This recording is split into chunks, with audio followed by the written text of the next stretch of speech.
अस्सलाम वालेकुम एवरीवन, मैं हूं अली शराजी और आप देख रहे हैं अली शराजी व्लॉग्स। जैसा कि हम सब जानते हैं कि पाकिस्तान समेत पूरी दुनिया इस वक्त बेशुमार मसाइल और गैर अखलाकी रवैयों का शिकार है। इनमें से एक बहुत बड़ा मसला बच्चों के साथ जिनसी ज़्यादती के बढ़ते वाक़यात हैं। हम जिस मुआशरे का हिस्सा हैं जहां लफ्ज़ जिन्स और इसके बारे में बात करने को गैर अखलाकी जाना जाता है, ये ऐसा मौजू है जिस पर गुफ्तगू हमारे यहाँ सख्ती से मना है। हमारे यहाँ अखलाकियात के नाम पर न जाने क्यों इतने खोखले मयार बना दिए गए हैं कि आज के दौर का बच्चा या बच्ची अपने वालिदैन से बात करने, अपने मसाइल बताने में हिचकिचाहट महसूस करने लगा है और उनकी ये हिचकिचाहट हमारे मुआशरे के लिए नुकसानदेह साबित हो रही है। आए दिनों बच्चों के साथ जिनसी ज़्यादती के बढ़ते वाक़यात हमारी इन्हीं नाम नेहाद गैर मेयारी अखलाकियात पर धब्बा हैं। कुछ अर्सा पहले मैं लाहौर में अपने एक बेहतरीन दोस्त के यहाँ रात के खाने पे इन्विटेड था। डॉक्टर साहब और उनकी वाइफ के दरमियान तकरार थी कि ड्राइवर को बदला जाए और उनकी वाइफ चाहती थी कि ड्राइवर को बदला जाए, जबकि डॉक्टर साहब अपने ड्राइवर से बहुत सेटिस्फाइड थे। मेरे पूछने पे उन्होंने बताया कि छोटी बेटी 1 क्लास में पढ़ती हैं और इन लाड साहिबा की जिद है कि मैंने इन ड्राइवर अंकल के साथ नहीं जाना। मैंने इनसे कहा कि भाई ये तो बहुत ही हसास मामला है, आप पहली फुर्सत में बच्ची से दरियाफ्त कीजिए, पूछिए कि बेटा ड्राइवर अंकल के साथ क्यों नहीं जाना चाहती।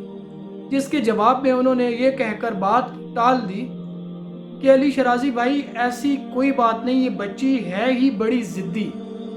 लेकिन कुछ दिन के बाद बच्ची ने अपनी माँ के पूछने पर बताया कि ड्राइवर अंकल उसे गर्दन पे किस करते हैं। जानने के बाद पुलिस में कंप्लेन की गई और ड्राइवर बदला गया।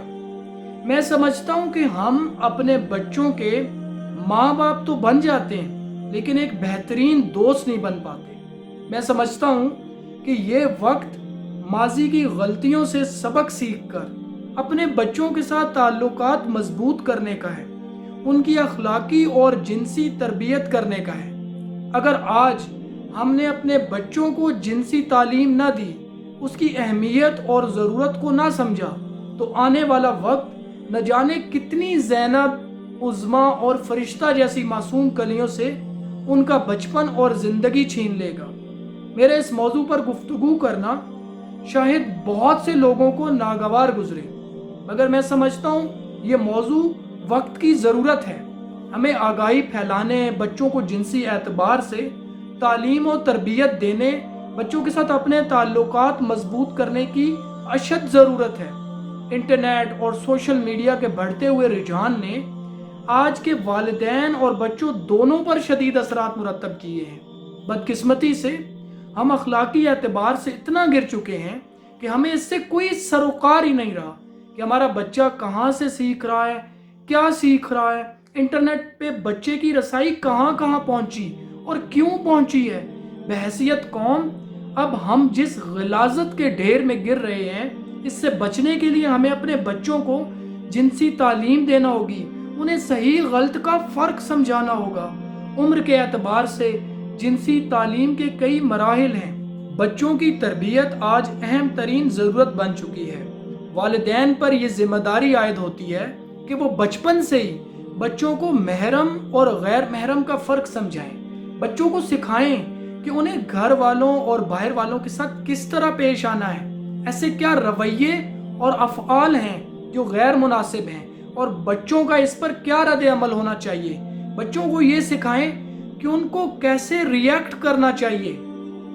अगर कोई हद से ज़्यादा बढ़कर तवज्जो और मोहब्बत दे, लगाव जाहिर करे, उन्हें छूने लगे, घुलने मिलने की कोशिश करे, तो वालिदैन को इल्म होना ज़रूरी है। वालिदैन इस बात से अवेयर हों कि कौन किस कदर हमारे बच्चों के करीब है और हमारा बच्चा किस से दूर भागने लगा है, मिलने से कतराने लगा है, और उसकी वजह मालूम कीजिए।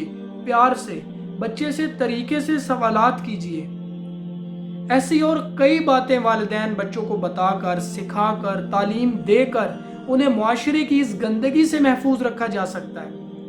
एक बात याद रखें, اگر آپ کا بچہ مشکل میں ہے، پریشانی میں ہے اور وہ آپ کو اگر اپنی پریشانی بتا دے تو جان لیں آپ کامیاب والدین ہیں۔ اس کے برعکس اگر آپ محسوس کریں کہ آپ کا بچہ کسی پریشانی کا شکار ہے مگر آپ کے پوچھنے پر بھی وہ آپ کو کچھ نہیں بتا رہا تو بحیثیت والدین آپ اپنے بچے کے ساتھ دوستی اور اعتماد کا تعلق قائم کرنے میں ناکام ہو چکے ہیں۔ بے شک انسان کی پہلی درسگاہ ماں کی گود ہے، اور میں کہتا ہوں کہ صرف ماں ہی نہیں بلکہ پورا گھرانہ ہی انسان کے لیے وسیع ترین، سب سے اہم اور ہمیشہ سمجھانے سکھانے والی درسگاہ ہے، جس سے جڑ کر انسان بہت سی سنگین برائیوں سے بچ جاتا ہے۔ اگر والدین بچوں کی حرکات و سکنات پر نظر رکھیں، بچوں کے دوست اور انٹرنیٹ کے استعمال کا جائزہ لیتے رہیں، عمر کے ساتھ آنے والی تبدیلیوں کو آسان طریقے سے خود سمجھا دیں تو بچہ بہت سی غیر اخلاقی رویوں کا شکار ہونے سے بچ سکتا ہے۔ یاد رکھیے، یہ دور فتنوں کا دور ہے۔ آج اگر آپ ان سب باتوں پر خود توجہ نہیں دیں گے تو آپ کا بچہ دوستوں اور انٹرنیٹ سے جو کچھ سیکھے گا اس میں آپ کے خاندان اور اس معاشرے کی تباہی کے سوا کچھ نہیں ہوگا۔ بچوں کے کردار کی بہترین تربیت کے لیے والدین کو چاہیے کہ بچوں کو زیادہ وقت تنہا مت رہنے دیں، ان پر غیر محسوس انداز میں نظر رکھیں۔ الگ کمرہ اور اس پر موبائل فون یا لیپ ٹاپ کی موجودگی کسی طور پر بچوں کے لیے بہتر نہیں ہے۔ بچوں کو اپنے کمرے کا دروازہ بند کر مت بیٹھنے دیں، کیونکہ تنہائی میں آنے والے شیطانی خیالات بچوں میں منفی جذبات کو ابھارتے ہیں، بوسٹ کرتے ہیں، اور اس طرح بچے غلط سرگرمیوں کا شکار ہونے لگتے ہیں۔ کوشش کیجئے کہ اپنے بچوں کو مصروف رکھیں۔ فارغ ذہن شیطان کا گھر ہوتا ہے جو بچوں کے پاک دل کو گندا کرنے کی کوشش میں لگا رہتا ہے۔ والدین کو چاہیے کہ وہ بچوں کے دوستوں پر خاص نظر رکھیں تاکہ انہیں اندازہ ہو کہ ان کا بچہ کس طرح کے لوگوں سے مل رہا ہے۔ بچوں کی دلچسپی دیکھتے ہوئے انہیں کسی صحت مند مشغلہ میں مصروف رکھنے کی کوشش کیجیے۔ ایسے کھیل جن میں جسمانی مشقت زیادہ ہو وہ بچوں کے لیے بہترین ہوتے ہیں تاکہ بچے کھیل کود میں خوب تھکیں اور اچھی گہری نیند سوئیں۔ بلوغت کے نزدیک بچہ جب تنہائی میں معمول سے زیادہ وقت گزارنے لگے تو انہیں نرمی سے سمجھائیں۔ لڑکوں کو ان کے والد جبکہ لڑکیوں کو ان کی والدہ سمجھائیں۔ بچوں کو اجنبیوں سے گھلنے ملنے سے منع کریں، اور اگر وہ کسی رشتہ دار یا ملنے والے سے دور بھاگتا ہے یا ضرورت سے زیادہ قریب ہوتا ہے تو پیار سے وجہ معلوم کیجیے۔ بچوں کا 5 یا 6 سال کی عمر سے بستر اور ممکن ہو تو کمرہ بھی الگ کر دیں تاکہ ان کی معصومیت تا دیر قائم رہ سکے۔ بچوں کے کمرے اور چیزوں کو وقتاً فوقتاً چیک کرتے رہیں، کیونکہ نوعمر بچوں کی نگرانی بھی والدین کی ذمہ داری ہے۔ ایک اور تکلیف دہ بات آپ سے شیئر کرنا چاہتا ہوں۔ آج کے دور میں میڈیا والدین کا مقام بچوں کی نظروں میں کم کرنے کی کوشش کر رہا ہے۔ ہمیں اپنے بچوں کو اپنی محبت اور خیرخواہی کا احساس دلاتے رہنا چاہیے، اور نوبلوغت کے عرصے میں ان میں رونما ہونے والی جسمانی تبدیلیوں کے متعلق رہنمائی کرتے رہنا چاہیے تاکہ وہ انٹرنیٹ یا دوستوں سے حاصل ہونے والی غلط قسم کی معلومات پہ عمل کر کے اپنی زندگی خراب نہ کریں۔ ایک اور چیز سجیسٹ کرنا چاہتا ہوں کہ جب بچے 13 یا 14 سال کے ہوں تو لڑکوں کو ان کے والد اور بچیوں کو ان کی والدہ سورہ یوسف اور سورہ نور کی تفسیر سمجھائیں یا کسی عالم یا معلمہ سے پڑھوائیں۔ میں خاص طور پر والدین سے گزارش کرنا چاہتا ہوں کہ خدا را اپنے بچوں کی شادیوں میں جلدی کیجیے۔ آج کی اس ویڈیو کا اختتام میں اس حدیث نبوی پہ کرتا ہوں کہ حضرت محمد صلی اللہ علیہ وآلہ وسلم نے فرمایا کہ اگر کوئی صاحب طاقت ہو تو اسے نکاح کر لینا چاہیے، کیونکہ نظر کو نیچے رکھنے اور شرمگاہ کو بدفعلی سے محفوظ رکھنے کا یہ ذریعہ ہے۔